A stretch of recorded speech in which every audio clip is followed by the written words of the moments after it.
não parar, não precipitar e não retroceder. Então dizer para esse cara, sabe quando nós vamos parar? Nunca. Nunca na sua porca vida.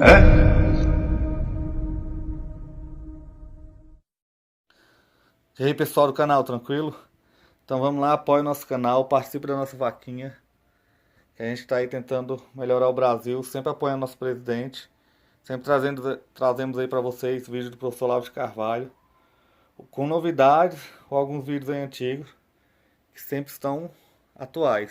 O professor Olavo de Carvalho é fera, o Olavo sempre tem razão, Bolsonaro presidente, Bolsonaro até 2026.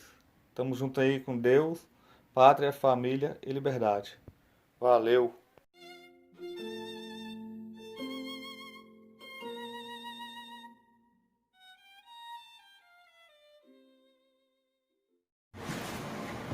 Bom, nós vimos que a imagem medieval do cosmos era descrita basicamente como um mapa astrológico, como até hoje se faz um mapa astrológico.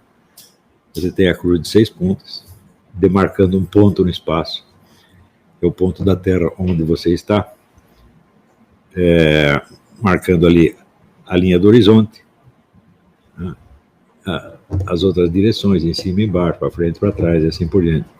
Em volta você tem 2 quadrantes, e se deslocam um em relação ao outro, que é o sistema das casas, que é a divisão do espaço em torno, partindo do mesmo ponto da Terra, e os 12 signos do zodíaco, que são a eclíptica ou a órbita aparente do Sol, inclinada 23 graus em relação ao equador celeste.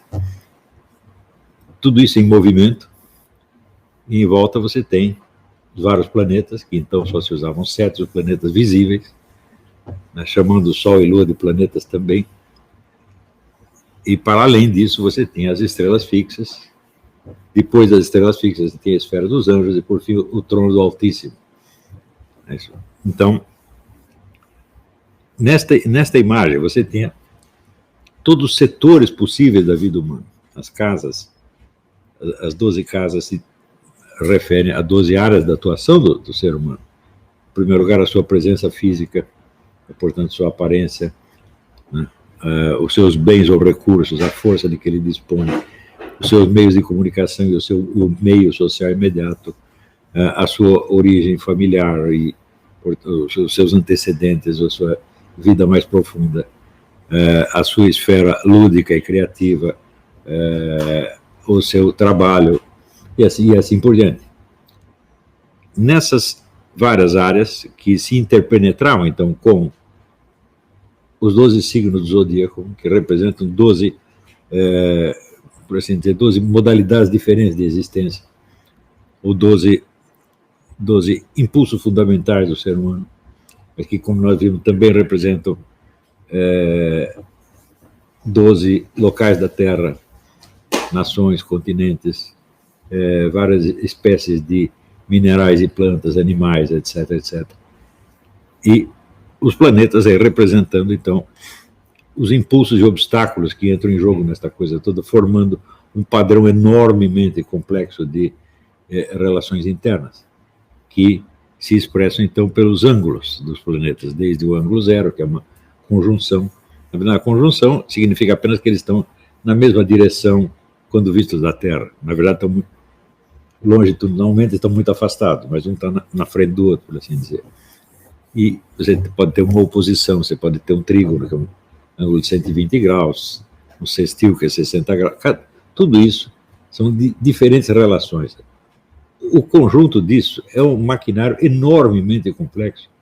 Nunca se inventou nada mais completo para descrever a vida humana. Isso não existe.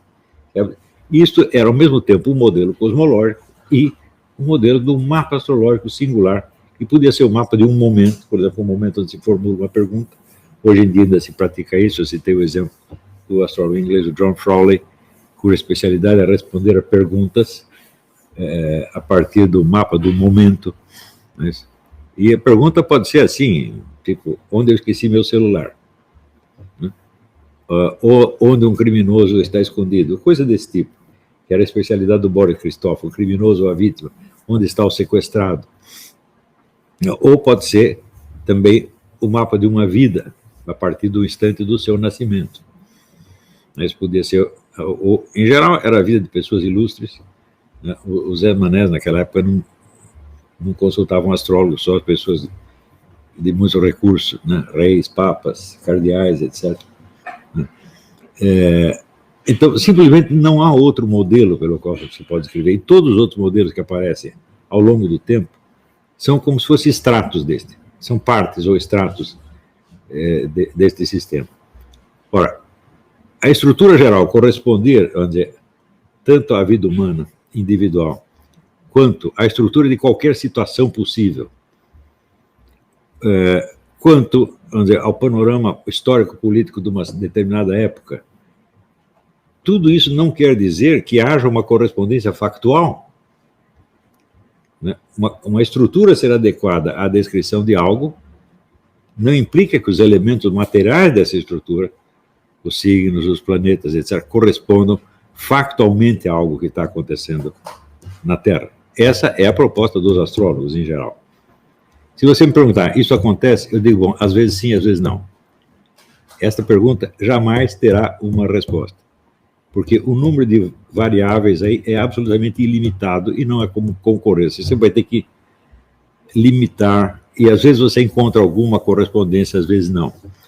Uma correspondência notável que foi encontrada foi da famosa pesquisa feita pelo estatístico francês Michel Gauquelin, que, partindo do princípio de que determinados planetas regem, entre aspas, determinadas profissões ou grupos profissionais, e de que no mapa astrológico de nascimento do sujeito há certos pontos angulares que são os mais importantes, de modo que o planeta que esteja ali, ele, por assim dizer, ele rege o mapa, ele impera sobre o mapa inteiro, empreendeu uma pesquisa para verificar se, de fato, havia uma correspondência entre a posição angular de determinados planetas e a frequência com que as pessoas nascidas naquele momento iam para aqueles grupos profissionais. Então, por exemplo, Marte teria algo a ver com a profissão militar, Saturno com as profissões científicas e médicas, Júpiter com as profissões de comunicação, como professores, atores, oradores, etc. E ele fez uma primeira... Ele foi contratado para fazer essa pesquisa pelo astrônomo Paul Kuderka, que era um sujeito que odiava a astrologia, e ele contratou o Michel Gauquelin para fazer essa pesquisa, para acabar com essas pretensões astrológicas de uma vez.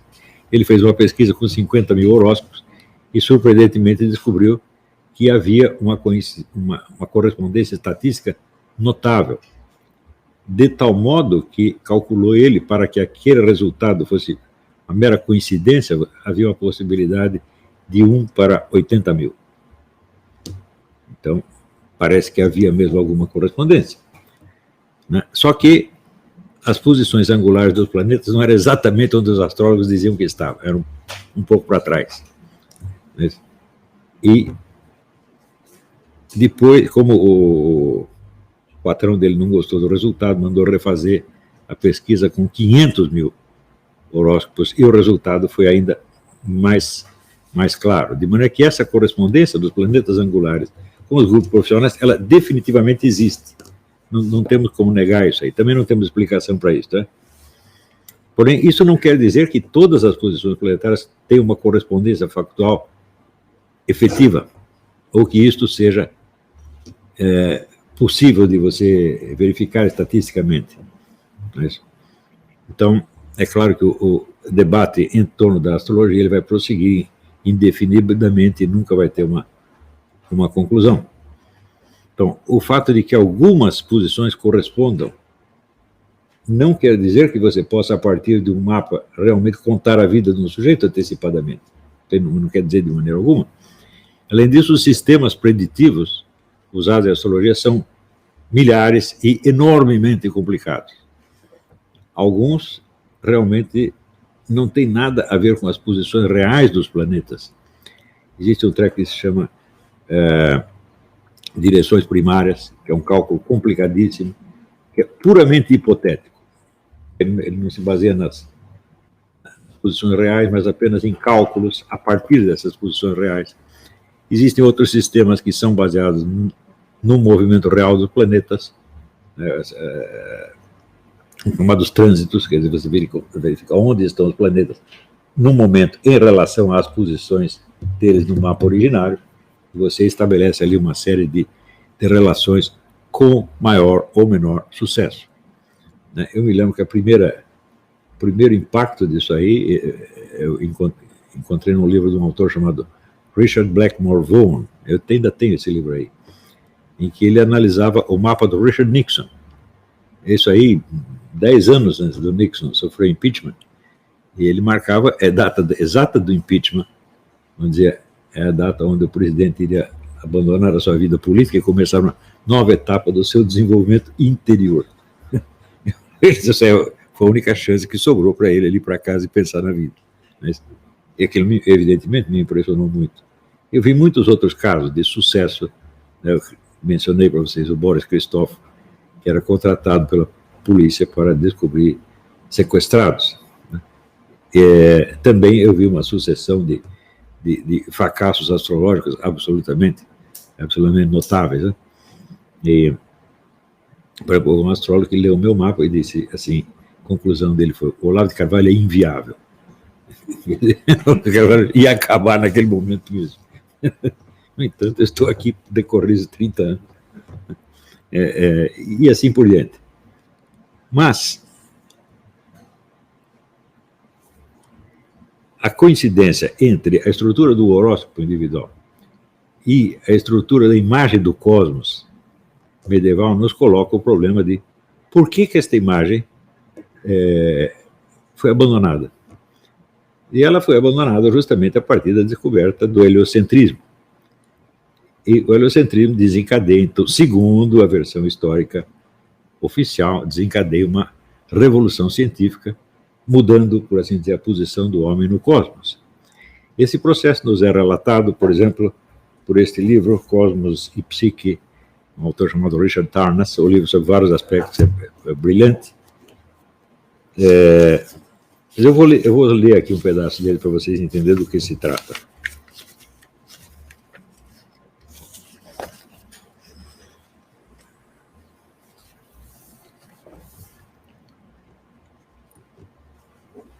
Só que eu vou precisar acender aqui, senão não enxergo nada.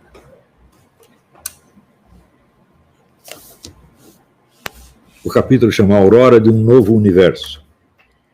Deve ter sido uma experiência de tirar o fôlego, ter estado entre aqueles primeiros revolucionários científicos da era moderna, Copérnico e seus sucessores imediatos, Rético, Giese, Digges, Bruno, Mestlin, Kepler, Galileu, no instante em que eles primeiro começaram a apreender a estupenda verdade da teoria heliocêntrica. O senso da rebelião cósmica e de maravilhamento deve ter sido quase inexprimível. Uma visão da Terra e do seu lugar no universo, que havia governado a mente humana virtualmente sem ser questionada por milhares de anos, estava agora repentinamente reconhecida como uma vasta ilusão. Nós, no século XXI, estamos longamente acostumados a viver com esse novo universo, com o novo universo que aqueles visionários da Renascença primeiro revelaram, e nós precisamos forçar um bocado a nossa imaginação intelectual para entrar de novo naquele momento dramático da transição entre dois mundos.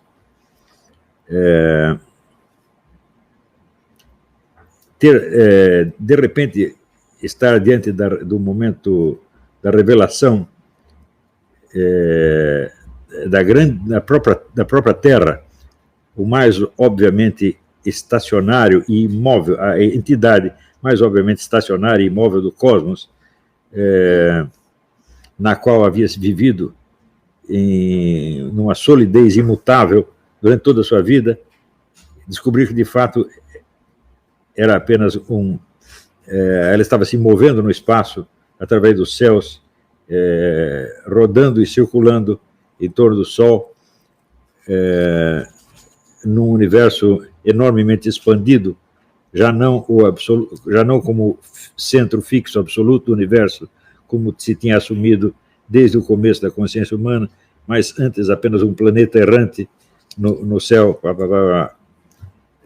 No entanto, não foi só a magnitude da revelação copernicana que não é somente a magnitude da revelação copernicana que nos escapa hoje em dia. Também tendemos a esclarecer, e as histórias convencionais da revolução científica tendem a negligenciar inteiramente, o grau em que a descoberta original veio carregada de uma intensa significação espiritual. Os primeiros revolucionários científicos perceberam as suas descobertas como revelações divinas, como despertares espirituais para a verdadeira grandeza estrutural e a beleza intelectual da ordem cósmica.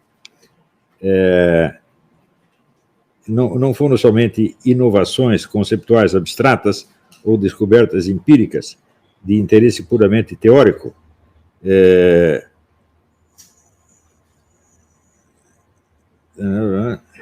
Não foram meramente construções matemáticas instrumentais e elaborações epicíclicas ingeniosamente concebidas com o propósito de aumentar a exatidão preditiva. As novas descobertas foram realizações triunfantes de uma busca sagrada. Por milhares de anos, os reinos celestial e terrestre tinham sido olhados como inalteravelmente separados, como incomensuráveis, como o divino era incomensurável ao humano. Por causa da sua extrema complexidade, a verdadeira natureza dos movimentos planetários tinha chegado a ser vista como algo que estava fundamentalmente além da capacidade do intelecto humano. A respeito em matérias celestiais e divinas, parecia que só a Bíblia podia revelar a verdade. Os astrônomos humanos podiam produzir nada além de construções artificiais, como olhando através de um vidro obscuro. Mas agora, a verdadeira realidade do cosmos divinamente ordenado tinha finalmente sido revelada. Os profundos mistérios do universo estavam repentinamente expostos diante das mentes estupefatas dos novos cientistas, através da graça de uma divindade soberana, cuja glória estava dramaticamente desvelada aos olhos de todos. Né? Então, esta experiência, né, de que durante milênios o ser humano tinha vivido na obscuridade e que, de repente, a verdadeira estrutura do cosmos tinha sido revelada, o verdadeiro lugar da Terra no cosmos tinha sido revelado, isso teve realmente um impacto de tipo religioso, espiritual, que nos impregna até hoje. Até hoje nós vivemos dentro desse universo copernicano. Só que há o seguinte problema. Quando Copérnico publicou a sua teoria, ela não causou, vamos dizer, susto nenhum, impacto nenhum, nem escândalo nenhum. Todo mundo achou, muito bem, está ótimo. Temos aí um novo modo de você medir e descrever os céus, não há problema nenhum com isso. Tão inocente parecia a teoria de Copérnico, que quem a introduziu na Península Ibérica foi o chefe da Inquisição. Eu esqueci o nome do sujeito. Ele era astrônomo também, e ele divulgou o Copérnico na Península Ibérica, Espanha e Portugal. Quem criou, vamos dizer, a versão que produziu o escândalo foi Giordano Bruno, muito tempo depois. Vejam, a imagem medieval do cosmos mostrava o céu tal como visto desde a Terra.